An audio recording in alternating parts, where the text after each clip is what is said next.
Cet épisode est une présentation de Chef Maison.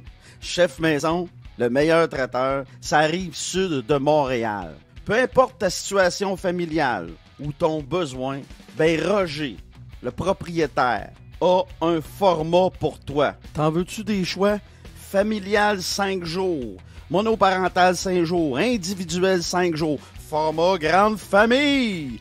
Familial, 2 jours. Monoparental, 2 jours. Individuel, 2 jours. Grande famille, 2 jours. Puis là, je t'ai même pas parlé des forfaits lunch à part de ça. T'as juste à appeler au 438-872-9500. Puis mon ami Roger Yengang va se faire un plaisir de bien te servir. Parce qu'oublie pas, ça tu le sais, Chef Maison, la solution.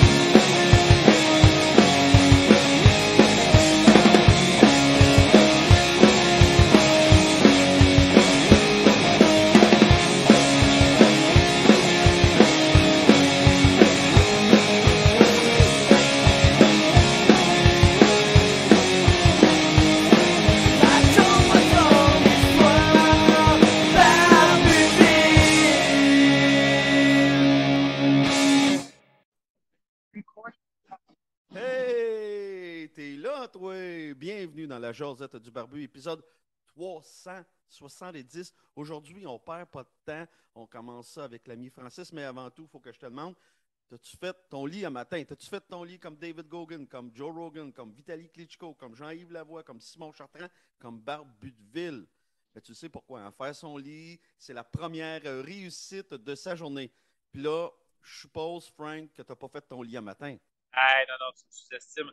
Je l'ai fait. En fait, c'est pas très facile. C'est un lit d'hôtel. J'ai placé 2, 3 couvertes. Puis, on est installé, ben, pour ceux qui ne savent pas, là, je suis à Times Square depuis 4 jours. On est au 41e étage d'un hôtel. Puis, on a pris la vue directement sur Times Square. Fait que ma blonde, elle n'a jamais été aussi relaxe depuis des mois. On a pris un des fauteuils en cuir qu'on a collé sur les vitres. Elle est installée avec sa couverte, son oreiller depuis ce matin à boire son café. Et elle est en manque. Fait qu'elle a fait juste regarder ce qui se passe alentour d'elle. Parce que là, aujourd'hui, il pleut un peu. Fait qu'on est installé dans la tour de ESPN. Fait qu'on attend un peu. On va sortir tantôt. Oui, puis quand tu es à New York, c'est pas comme en camping ou sur le bord de la plage. Quand il pleut, puis tu fais de la plage, c'est triste. Mais à New Ouais. York, quand il pleut, c'est pas grave, là. Non, puis surtout, gars, je te parle, je suis dehors. Puis tu le vois, j'ai des parapluies. Fait que, mais tu sais, hier, on a marché presque, comme je te disais tantôt, je disais 9, peut-être même 10 kilomètres. On a fait tout ce qui est la petite Italie. On était complètement à l'autre extrême pour aller sur Central Park, le Plaza Hotel, puis tout. Tu sais, on voulait voir des choses emblématiques qu'on avait peut-être déjà vues, mais on gardait le reste pour aujourd'hui, c'est-à-dire on a quasiment dépensé 2000 $, là. Mais il y a encore 2, 3 affaires qu'on va aller voir. Mais on va attendre parce qu'il fait vraiment pas beau. Hier, il y a eu des inondations monstres à 2 heures d'ici au nord, dans le Rhode Island. Mais aujourd'hui, si la température le permet, moi, ce que je veux voir, c'est toutes les installations du One World Trade Center avec la fameuse gare. Puis, tu sais, sur On the Road, sur ma chaîne YouTube et aussi sur Ceci n'est pas un podcast. Ceci est un podcast. Je vais faire une vidéo là-dessus pour vous montrer un peu ce que j'ai vu. Hmm. Tu viens de faire un aparté, là, mais Oui, on dit ce qu'on va faire ensemble, là, ceci est oh, un oui, on va en podcast. parler un peu. Oui, oui. Ben oui, mais j'aime bien ça. Ceci n'est pas un podcast, c'est bon. Ouais, de soeur, on s'est fourré. En tout cas, pour l'instant, c'est un podcast. On va vous en parler, moi, puis Pat, bientôt, de Ceci est un podcast qui est notre bébé à nous deux, qu'on va Ouais. comme merger sur On the Road puis sur Barbudeville pour faire plaisir à tout le monde. Puis, mais là, je suis en train de tourner je dirais là, je t'ai trompé un peu, je l'ai fait tout seul, là, juste pour teaser un peu la ville de New York. Fait que je vais le mettre sur la page de Ceci est un podcast d'ici 2, 3 jours pour vous faire un peu découvrir la ville. Je pense que j'ai quand même filmé de fond en fond. C'est beau, c'est beau, c'est beau, c'est beau. Moi, j'y allais tout le temps avant, mais là, tu sais, j'y allais étudiant, j'y allais 60$ de plus jeune dans les poches. C'est pas juste une question d'argent, c'est que là, peut-être rendu avec l'âge, tu sais, on en profite un peu plus calmement. À l'époque, là, j'aurais descendu ça de Trois-Rivières à New York City, One Street, tu sais, juste, mais là, on est arrêté couché à mi-chemin, tu sais, on a vraiment été relax. Sinon, ben, tu te là-dedans. On a peur. Puis, tu sais, même toi, on est rendu à un certain âge, on est encore jeune, mais il faut faire attention un peu. Ben oui, exact. Et puis, en parlant de New York, tu te verrais-tu vivre là-bas? Oui, oui, vraiment, oui, oui. Tu sais, on parlait de ça, oui, oui, oui. Parce que, premièrement, oublie ça, une voiture à New York, même si tu es millionnaire, t'en as pas. Ou Hmm. t'en as une qui est stationnée à semaine longue, comme nous autres, elle est stationnée dans un parking, je pense qu'elle est au sixième étage, elle est montée par un ascenseur. La ville, oui, je me verrais vivre là parce que, comme ma blonde, on se disait, une fois qu'on est enfermé, là, mais qu'on voit tout ce qui se passe, c'est le calme absolu. Ah oui, hein? Oh, oui, c'est à l'intérieur. Mais à l'extérieur, c'est sûr que là, c'est le Labor Day hier, fin de semaine, avec la fête du travail au Québec, nous autres ici, Labor Day, il y avait du monde, on ne pouvait même pas. On avançait, tu sais. En tant que COVID l'année passée, il n'y aurait pas eu personne. Là, c'était incroyable. Là, ça s'est calmé aujourd'hui à cause de la pluie, mais c'est ça. Oui, oui, je me fais. Qu'est-ce que Là, tu es à Times Square. Qu'est-ce que deux adultes font à Times Square? Avec les enfants, j'irais au M&M Store, j'irais Ben, au regarde, je Disney. vais juste te montrer quelque chose. Première, le M&M Store, on a passé une heure là. OK. Regarde, Disney. Ouais. tout ça à 3 étages. Sinon, toute la ville, toutes les installations. Là, c'est parce que oui, c'est dramatique, c'est audio, mais allez voir des photos de Times Square. Écoute, je continue. Qu'est-ce que les enfants aimeraient voir, Pat? Mhm. Ben, tu prends le métro, tu t'en vas au Yankee Stadium, même tu t'en vas le visiter. Je suis à quelques marches du Madison Square Garden. Les enfants, tu t'en vas sur une traque de métro qui est d'une durée de 1 mille, qui est transformée en jardin public. Même les enfants sont impressionnés juste par la stature des buildings, la statue de la liberté. Ça coûte cher peut-être, mais ça coûte 25$ chaque. Vous embarquez sur un autobus avec un toit ouvert. Ah Ça oui. dure 1 heure, faites le tour de la ville. Il y a des boutiques, des enfants, il y a des personnages de dessins animés partout qui se promènent. Ça. La ville adore pas. Mon neveu, Joey, là, qui a 13 ans maintenant, je Ouais. l'ai amené il y a 2 ans ici. Puis c'était un enfant de 10 ans, même si c'était Sephora, tout, il était impressionné. Juste d'aller manger une pizza dehors, les stands, les food trucks, c'est des taxis, c'est des classiques. Puis moi, j'avais fini il y a 2 ans avec Joey. Si tu vois ce que je l'avais amené, parce que mon neveu, il aime ça quand je raconte des histoires. Le soir, j'avais dit, regarde, Joey, on va écouter un film d'horreur. Ah oui, oui, on va écouter Amityville. OK. On écoute Amityville. Le lendemain, je l'ai amené au 112 Ocean Drive à Oh, Amityville. Et ouf. qu'est-ce qu'il a vu? La Il était maison. devant la maison. La maison que ça s'est passé. Wow. Tu sais, c'est ça, Wow. moi, les vacances. Tu sais. Comme Ouais. hier, on était dans la petite Italie, Millbury Street, ben moi, je voulais prendre ma gelato avec ma femme. On était dans un genre de café mythique, le café Roma. On s'est installé. On était dehors. On prenait notre latte, on jasait ensemble. On prenait notre gelato. Moi, c'est ça, New York. Pour moi, c'est une ville, c'est ça. Comme là, il y en a un qui vient de pitcher son verre. C'est tour le monde aussi, tu sais. Mais, Ben, je te sens ouais, fébrile quand tu parles de New York. Ça paraît que tu es là-bas, tu le vis, c'est très intéressant, puis c'est le fun de t'entendre. Puis tu me parles de la petite Italie. Tu vois, moi, ça serait mon genre, ça. Aller manger ouais. un gelato dans la petite Italie. Mais New York, là, même si c'est paradoxal, hein? New York, c'est une ville rapide, tout bouge tout le temps. New York dort jamais. Mais ce que je comprends de ce que tu me dis, quand tu vas visiter New York, il faut prendre son temps. Ouais, puis sais-tu quoi? On parlait, là, ouais, on va développer là-dessus. On parlait, tu sais, il y a beaucoup de voyages organisés. Tu pars en autobus, mettons, je sais pas, une compagnie de Québec, tu un voyage tout organisé. Moi, je vous dirais, pensez-y 2 fois avant de faire ça. Si vous connaissez quelqu'un qui veut y aller à New York, c'est beaucoup mieux parce que tu as une liberté totale. Là, aujourd'hui, il pleut. On voulait aller dans Upper East Side en métro. Hier, on était dans Central Park, le Plateau Hotel. Là, il pleut. On verra. Peut-être demain, on va le faire en voiture. Mais moi, ce que je voulais faire, là, on n'aura peut-être pas l'occasion, mais on reviendra. Je voulais traverser à pied le pont de Brooklyn parce qu'il y a un étage pour les piétons en hauteur. Ouais. Et je voulais aller me reposer dans Brooklyn avec toutes les librairies extérieures, les quartiers, les maisons, tu sais, les fameux balcons comme on voit dans les films. C'était ça un peu mon plan. La température ne permet pas. C'est pas grave, honnêtement, avec tout ce qu'on a vu en 2 jours, ça ne dérange pas. Mais tu sais, c'est ça. Je me suis déjà tapé des voyages au fil des années. Écoute, Pat, sur YouTube, j'ai une vidéo sur ma chaîne personnelle qui n'est pas Set on the Road. J'ai tourné en 2006. J'étais parti à midi de Sainte-Thérèse. J'habitais à Sainte-Thérèse. J'étais rendu à New York. J'étais arrivé à 20 heures. J'ai passé la soirée à New York. Je suis parti à 22 heures chez nous. Tu sais, je ferais plus ça à mon âge, là, tu sais, là, mais Oh, ouais. C'était écœurant. Mais j'ai d'autres voyages, j'ai profité pour aller voir la maison du Godfather. Si vous écoutez le Parrain 3, quand que la scène où Joey Zaza se fait tirer, il est en cheval puis se promène, ben, c'est directement sur Millbury Street dans la petite Italie. En fait, si vous voulez aller à New York et vous voulez aller avec quelqu'un, appelez-moi, je vais tout vous expliquer, je vais tout vous montrer. J'ai une adoration pour cette ville-là. Je pense que je la connais beaucoup. Depuis la pandémie, j'y avais pas été, je passais devant, mais j'ai été livré souvent dans le Bronx, qui est merveilleux aussi. Mais la dernière image que j'avais de la ville, c'est quand j'allais livrer dans le Bronx. Et là, je vais te compter ça. À un moment donné, la recherchiste de Jeff Lyon m'appelle, Laurence, à l'époque, elle était à Choix. Ouais. Elle avait vu que j'étais à New York. Elle dit, peux-tu m'appeler? Elle dit, là, dans le temps qu'on ne savait pas tout. C'est avant les fermetures en 2020. Là, c'était comme au mois d'avril, début mars. Moi, je disais à ma blonde, il y a de quoi qui se passe, il y a de quoi qui se passe. Puis c'était vrai. Il y avait des reefers près des hôpitaux, des camions des reefers, je les voyais dans le Bronx. C'était sûr, c'était des gens décédés. Puis je voyais les gens avec des masques, je voyais la ville, il n'y avait pas un chat.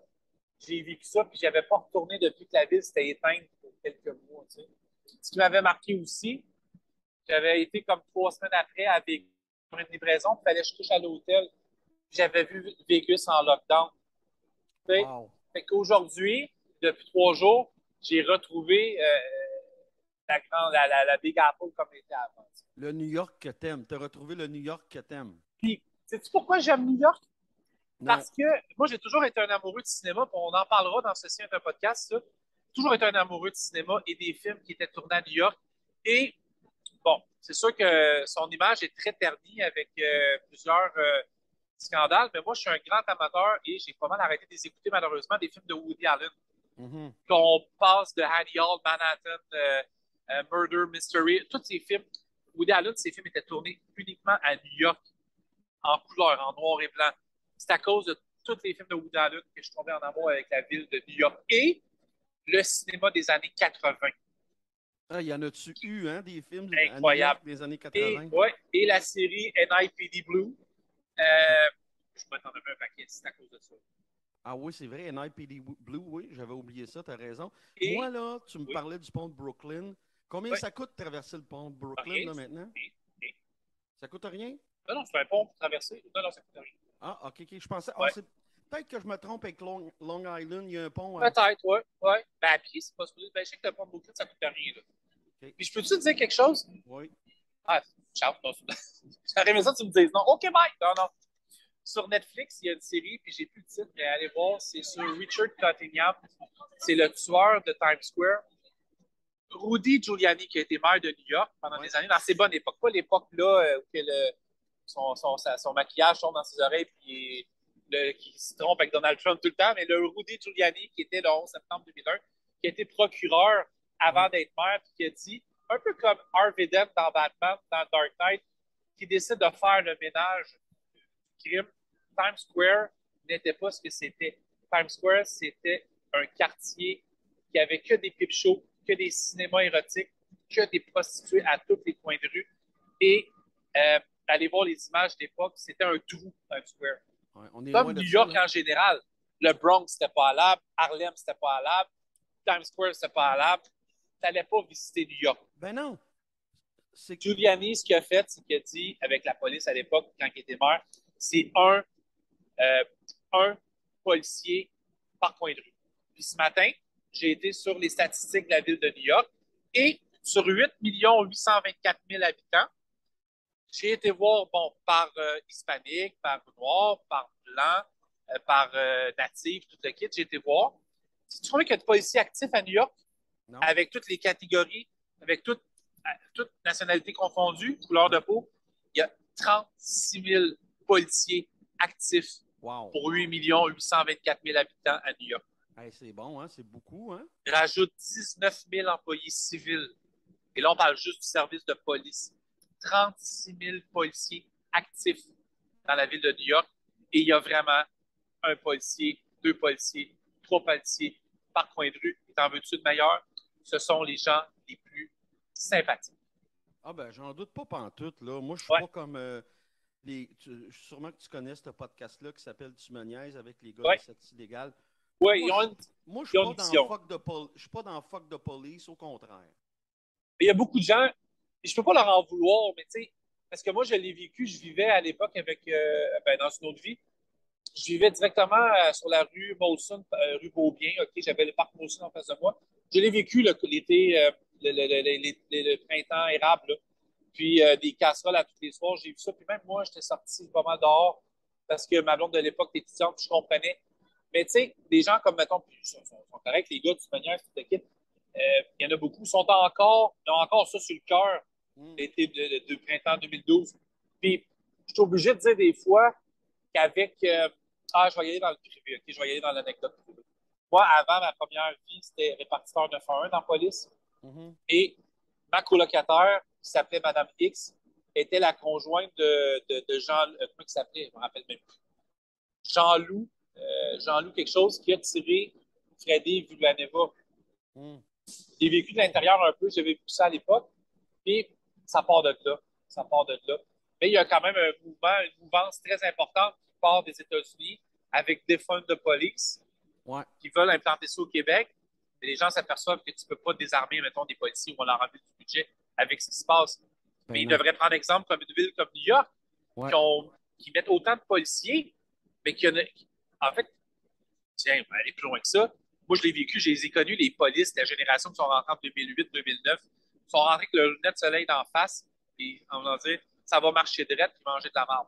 C'est ça. Tu peux plus gérer ça de même. Donc, les gars, ils ont raison sur plusieurs points, mais il faut plus de police, il faut des dirigeants qui comprennent. En fait, il faudrait peut-être que ces gars-là, de toute manière, s'installent à New York pendant 2 jours, puis qu'ils voient c'est quoi une vraie police. C'est une police américaine, c'est pas juste des rednecks dans le Tennessee ou l'Arkansas. Il y a un service de police efficace à New York, il y en a 36 000 qui sont au service du citoyen. C'est leur priorité. Exact. Ils ne tirent pas souvent le monde. Mais non. Ils ne tirent pas. Mais non. Encore là, dans d'autres États américains, un autre monde. Ah, c'est ça. Parler, je ne suis pas tout le temps pour ça non plus. Là, je regarde mon Zoom. Il me reste quasiment plus de temps sur mon Zoom. Pas de problème. On va essayer de closer ça. Combien de jours qui te restent à New York? 2 jours. On s'en va à Boston. Qu'est-ce que tu vas faire? Qu'est-ce que tu penses faire demain s'il fait beau, mettons? On s'en va vers Long Island. OK. Qu'est-ce qu'il y a à Long Island? Il y a le UBS Arena. Il y a le Parc Belmont, où il y a l'ancienne aréna des Islanders. Il y a Amityville. Et il y a Coney Island. Il y a tout l'océan Atlantique, pardon. Après ça, on s'en va vers le Connecticut. On s'en va à Boston. Il n'y a pas à Long Island aussi, je te dirais, un fameux steakhouse d'un ancien... l'ancien sous-chef de Martin Picard au pied de cochon. Ah ben, je m'en vais sur Google tantôt. Ouais, check ça. Il s'appelle Dufour. OK. Gros scandale l'année passée. Il a fait cuire du requin, un requin qui est en voie d'extinction. Puis là, ça a fait bien jaser à New York. Puis c'est le même qui s'est fait connaître. Puis son steakhouse, il roule à côté à Long Island. On va aller voir ça, je suis assez curieux. On a mangé du requin illégal! Hey, je te remercie, Frank. Puis on donne un rendez-vous aux gens. Plug donc On The Road puis tes affaires, hein. On The Road sur Facebook, On The Road Québec, On The Road. Puis ceci est un podcast avec Patrick et Francis. Yes! On a 8000 personnes sur notre page. Comment? Il est rendu à 8000 personnes sur la page de notre podcast. Oui, j'en ai à peu près juste 1200 sur Barbecue. Pas grave, pas grave. C'est à toi, cette page. Je vais profiter de ça.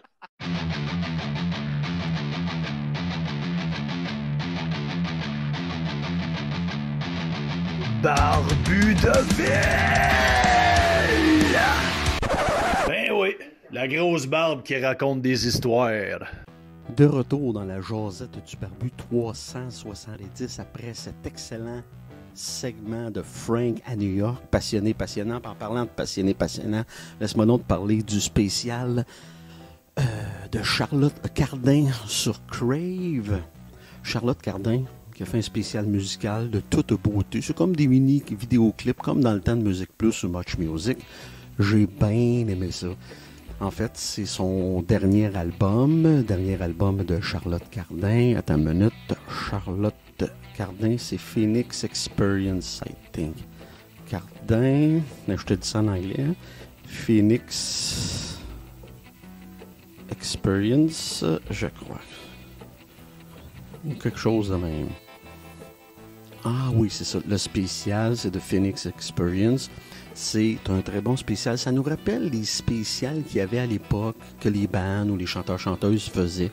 On se rappellera du plus connu des spécials, c'est le comeback d'Elvis en 69, je crois.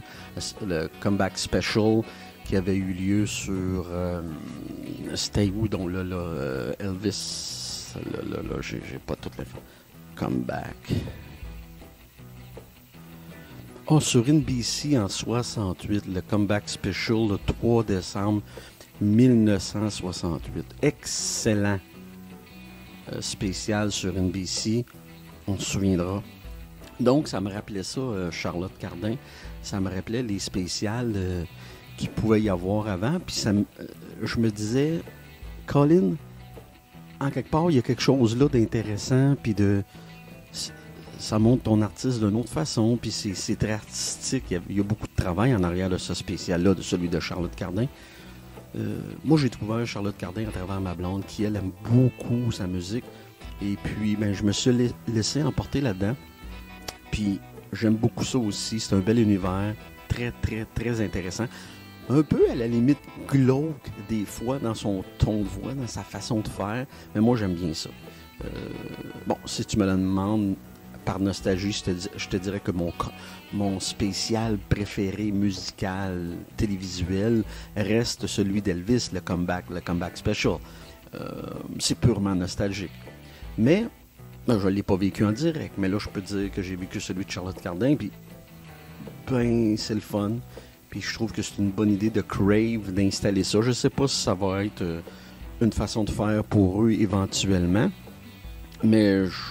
Moi, je trouve que c'est une très bonne idée. Puis Charlotte Cardin, c'est une chanteuse internationale. Son grain de voix est unique et incroyable. Je l'aime beaucoup. Donc, je te conseille fortement le spécial Phoenix Experience de Charlotte Cardin sur Crave. Je te conseille d'écouter ça avec ta blonde ou ton chum. Tu vas bien aimer ça. Autre sujet en terminant la jasette du barbu, 370. Hier, toutes les épiceries étaient fermées ou presque. On en a trouvé une qui était ouverte, l'Adonis, au centre-ville de Montréal, à 15 minutes de chez nous, à côté du Forum de Montréal. Le stationnement est petit et l'intérieur de l'Adonis. Oh my God! Ça me faisait penser à un maxi. Très petit, lugubre, pas très propre. D'habitude, les Adonis, pour y avoir été souvent, pas comme ça. Bon, il y a plusieurs senteurs, puis ça c'est intéressant, des épices de quelque sorte, des légumes qu'on voit jamais, ça c'est le fun.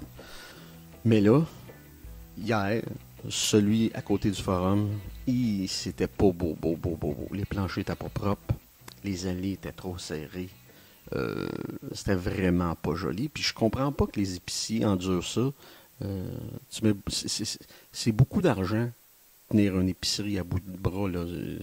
Ou les gens qui ont des épiceries, qui ont ces franchises-là, habituellement deviennent millionnaires avec le temps. Mais c'est beaucoup de travail. Là. C'est pas un travail de 37,5 heures par semaine. Là.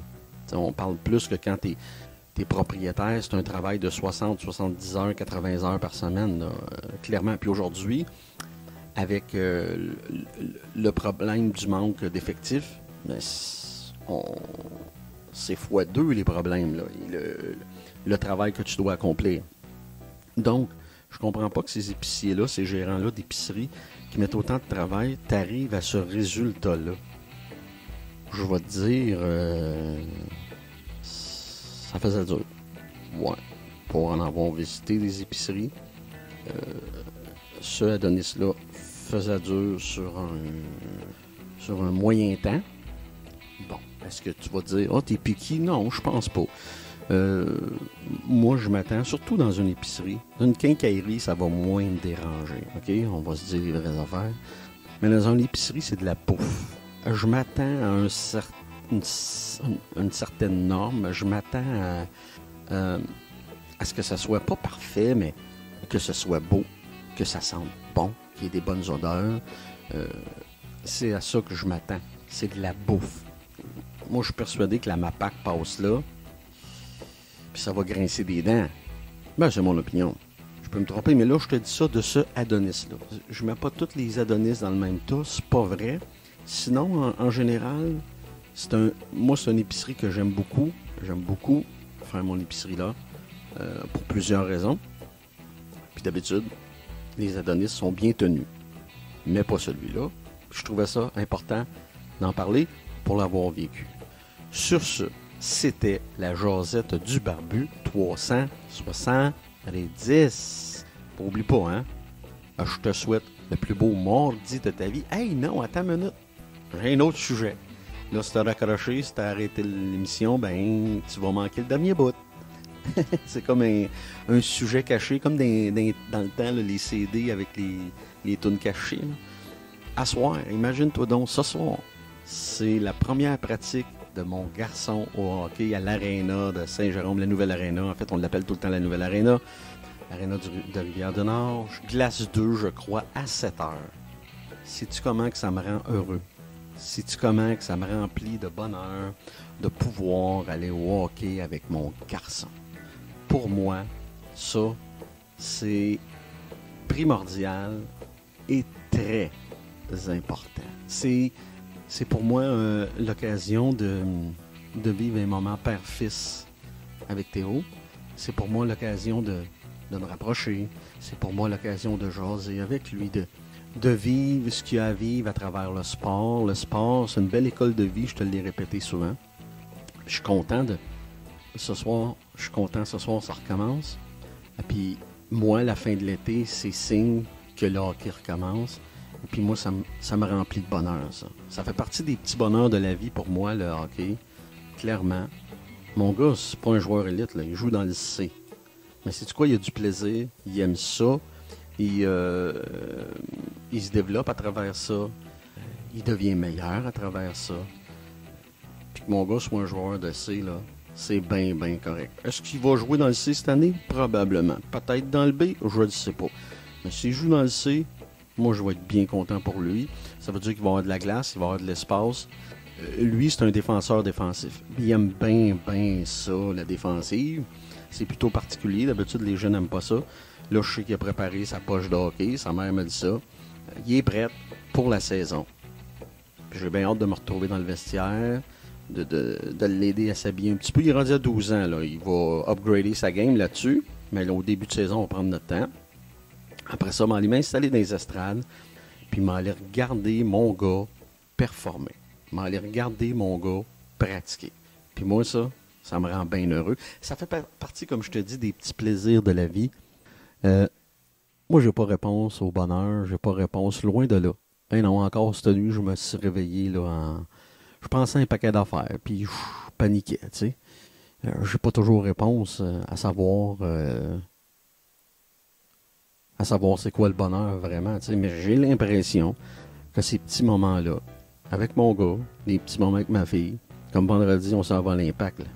J'ai l'impression que ces petits moments-là font partie de bonheur important, petits soient-ils, ils font partie de choses importantes. C'est des choses que nos enfants retiennent quand on va faire des activités, quand on va faire leurs activités sportives avec eux. Je pense que ça, ils retiennent ça. À travers tout ce qu'on peut faire avec eux, les cadeaux qu'on peut leur donner, les voyages qu'on peut faire, je pense que les activités sportives, c'est quelque chose de primordial avec les enfants.